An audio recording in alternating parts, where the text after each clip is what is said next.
Yeah, g'day YouTubers. Tinker O'Toole again here with another video. Today we're going to talk about some rim sprockets, and we're going to talk about 0.325 chain and 3/8 standard, very closely related in size. 0.325 is more closely related to 3/8 rather than on that side of 3/8 low profile. So it's closer to 3/8. It has some advantages that this is a 20-inch bar, and typically you've got 72 drive links. This is also a 20-inch bar, but you've got 81 drive links.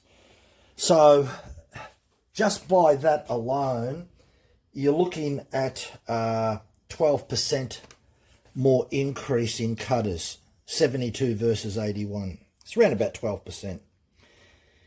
Now, what's also interesting is that they're both 7-tooth floating sprockets, except this floating sprocket is a little bit smaller because the actual 0.325 is smaller. So therefore, it's actually smaller by about, or just around about, what would it be? Almost 14%, which means that it's going to go a lot slower and have more torque. Also, the width of the cutters is only about 4.1 millimeters versus 4.5 millimeters. So, you know, it's almost 10% narrower curve. So it does work different. It's typically for saws in the range of about 45 cc's up to about 55 cc's. And typically when you look at 3/8, it's going to be on larger saws, 55 cc's right up to MS 880. And then, of course, you can use 404 chain on your MS 880 as well. But the most common size in the steel range on medium to large saws is 063. 0.325 comes in 3 gauge sizes. And the 3 gauge sizes are 50 thou, 58 and 63. 58 thou is typically used for Husqvarna. They don't use 63 thou gauge. 63 thou gauge will be on all your steel saws that are 60 cc's and upwards. Your 50 thou is used on some saws, smaller saws, but 058 is not used in steel saws these days.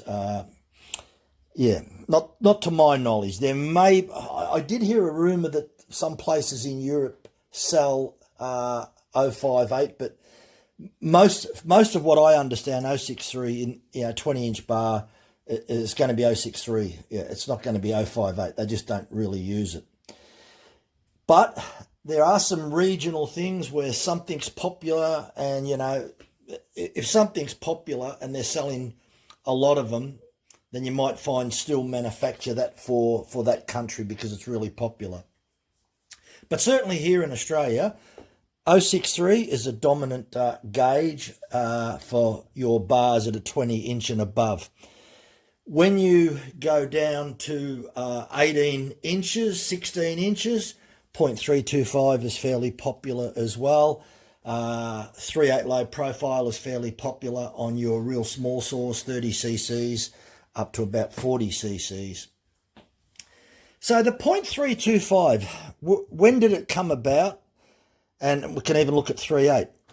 Even if you look at quarter inch was very popular in the 1960s, but it got virtually phased out by the time you hit the 1990s. You can still buy quarter inch chain now, but 3/8 low profile is much more common than quarter inch. But there are manufacturers that do use quarter inch today. But it's just not as popular. And it's just interesting how things change. Because if you go back before Joseph Burford Cox in Portland, Oregon, invented the Cox chipper chain, you had scratcher chains, and they were virtually like 2 teeth like that and a little bit jagged on top, and they were sort of spaced apart like that there. They weren't very efficient at cutting. So we can thank our friend Joseph Burford Cox from Portland, Oregon, that invented Oregon Chainsaw Company. And he also invented the full chisel as well. and put a worldwide patent on those. Another guy by the name of Ray Carlton, back in the early 60s, invented the semi-chisel chain. Now, by the 1960s, if we go back to the early 50s, around that era then, most of the chainsaws were being used by commercially. They used to call them lumberjacks back over in America and that. So, yeah, it was quite common to find chainsaws all over the place in a commercial environment. They certainly weren't being used by the homeowner. It wasn't until about the 1960s that they started to come out for the homeowner in smaller type saws. And with the .325, it started to appear on the market around early 1980s. And typically they used this, as in today, they typically use them in different saws, like the MS260, the MS270, the MS290. As I said before, in saws around the 40, 50, 5cc range. So this worked really well, and most of those saws were either 16-inch bar or 18-inch bar. It's not very common to find .325 in a 20-inch bar, but you can get them. There are aftermarket companies that are selling 24-inch bars in .325. Normally you would go to 3/8 standard because it's going to be much more efficient at cutting through the timber, more efficient, more quick. But interesting with this one, it is still very popular with a lot of arborists in their smaller saws, and a lot of them are only carrying 18-inch bars on it. I just decided to put it on a 20-inch bar, and it gives me the opportunity that I can play around with different rim sprockets and get different speeds. Now, this is an 8-tooth 3/8 rim sprocket, and this Stihl one here, this is .325, and this is a 9-tooth rim sprocket. Approximately the same size. The Stihl .325 is just slightly bigger by about a millimetre. Now, one thing that you may not know or not too sure of, some people, is the rim sprockets come in two diameters on the inner spline. So the inner spline is 19mm for the small one, which is this one here. So that has an inner diameter of 19mm. And as you can see, this one's bigger, and its inner spline diameter is about almost 22.5mm in diameter. So you can't obviously mix an inner diameter of a smaller spline, go on a bigger one, or vice versa. So you've got to get the right one. They do come in 7 tooth is fairly standard, like this Stihl one here.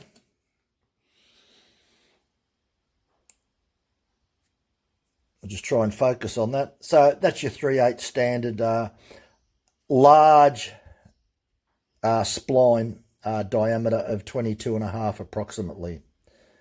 So that's what's fairly popular. And as you can see, they get chewed out a little bit. That one's not real bad, but I'd replace it anyway. When they get near a millimetre, get rid of them. They're very popular. People say that these wear out quicker than the spur sprocket. So the floating rim sprocket are fairly cheap and easy to replace. They're about $8 for aftermarket. This Stihl one that I brought the other day, that was about $25. So if you're to buy a spur sprocket, you'll have to buy the clutch drum housing as well, because they're attached to each other. And that's why the floating rim sprocket is a lot cheaper to replace as far as the maintenance. Typically on your cheaper saws, we'll have the normal sprocket, where the floating rim sprocket is on your better saws. So that's the way that works. Now, interesting enough, when we have a look at the different type of gauges, where did that all come about? You know, like 50 thou, 58 thou and 63 thou. Interesting enough, it's a little bit hard sometimes to find out the correct information because there's a lot of things out there that sort of on the internet that can sort of be wrong information floating around. So doing my research, I sort of came across that, yeah, somebody came up with 50 thou gauge, and that worked quite well for a smaller type chain in 0.325. Another manufacturer said, oh, we're going to use 058. It's stronger, slightly stronger. It's better for the bigger saws. And then, you know, someone else came up and said 063 gauge is even stronger. We're going to use that. So typically 063 gauge has definitely got wider drive links. So your 50 thou is... your 50 thou gauge is 1.3 mil. Your 58 thou gauge is 58 thou is 1.5 millimeters, and 063 gauge is 1.6 millimeters. So if you go 50 thou being the thinnest, the drive link will be the thinnest. Also, there is another reason with the three different gauges, not so much on a 20-inch bar. But let's just say you get an aftermarket bar that's, you know, some of them are up to 5 feet high, even bigger, you know, like 89 inches. They're huge. Well, they'll be very flexible if they were 50 thou. So not 50 thou gauge is not really suitable to a real long bar. Neither is really 058 gauge can be a little bit flexible too. 063 would be more suitable for a longer bar, less flexibility in it. Also, as well as the high quality steel that should be made out of. So that's virtually it with these two sizes here. Now, if you say to me which one's better, they're both 20-inch bars, this 3/8 generally is going to beat 0.325 in most cases. It also depends on what sort of wood that you're cutting. You've got a narrower kerf on here, 4.1 millimeters versus 4.5. The tooth height is smaller, so your 3/8 tooth height is a lot higher. Yes, it takes out 10% more chip, but it's probably got much better chip clearance because of the higher tooth. There's more clearance on a standard 3/8 than a 0.325. So there's all pros and cons of both. One thing that I would say is that you're better off sticking with the bar that came with your saw, except for larger saws like you could say the 500i, MS660, MS880. Those type of saws are fairly large saws. You can put an 18-inch bar on it. Now, if you've got an 18-inch bar on it, yeah, some people like using larger saws with smaller bars.